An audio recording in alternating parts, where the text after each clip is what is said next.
গাজীপুরের সাংবাদিক কুপিয়ে হত্যার চাঞ্চল্যকর ঘটনার অন্যতম আসামি স্বাধীনকে আমরা গতকাল রাত্রে শিববাড়ি এলাকা হতে গ্রেপ্তার করেছি এবং এই ঘটনার সাথে জড়িত স্বাধীন অন্যতম আসামি এবং আমরা ভিডিও ফুটেজ ওপেন সোর্স এবং আমাদের ইন্টেলিজেন্সের মাধ্যমে তাকে আমরা গ্রেপ্তার করতে সক্ষম হয়েছে এবং গ্রেপ্তারের পরে সে সমস্ত ঘটনার বর্ণনা দিয়েছে এবং সে এই ঘটনার সাথে জড়িতর কথা স্বীকার করেছে। সাংবাদিক আসাদুজ্জামান তুহিন বাসন থানাধীন চন্দনা চৌরাস্তা এলাকায় তথ্য সংগ্রহকালে দেখতে পান যে জনক বাদশাহ 35-কে একজন মহিলা পরিকল্পিতভাবে বিরক্ত করতে থাকে।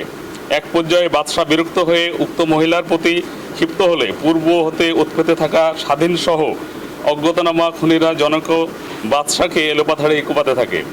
উক্ত ঘটনার ভিডিও চিত্র সাংবাদিক আসাদুজ্জামান তুহিন মোবাইল ফোনে ধারণ করার সময় আসামি স্বাধীন 28 ও অপর অজ্ঞাতনামা আসামিরা একই তারিখ অনুমান 1855 ঘটিকার সময় জিএমপি গাজীপুর বাসন থানাধীন চৌরাস্তায় শাকিনস্থ মসজিদ মার্কেটের উত্তর পাশে জনক রুহুল আমিন এর চায়ের দোকানের সামনে ভিকটিম সাংবাদিক আসাদুজ্জামান তুহিনকে ধারালো দেশীয় অস্ত্রশস্ত্র দ্বারা শরীরের বিভিন্ন স্থানে এলোপাথাড়ি কোপ দিয়ে মৃত্যু নিশ্চিত করে। যে উক্ত ঘটনার মামলার প্রধান আসামি স্বাধীন 28, পিতা মোহাম্মদ নূর মোহাম্মদ, মাতা মোসাম্মদ সেলিনা বেগম, সোনাহারা থানা ফরিদপুর জেলা পাবনা, জিএমপি গাজীপুর সদর থানাধীন শিববাড়ি মোড় এলাকায় অবস্থান করছে।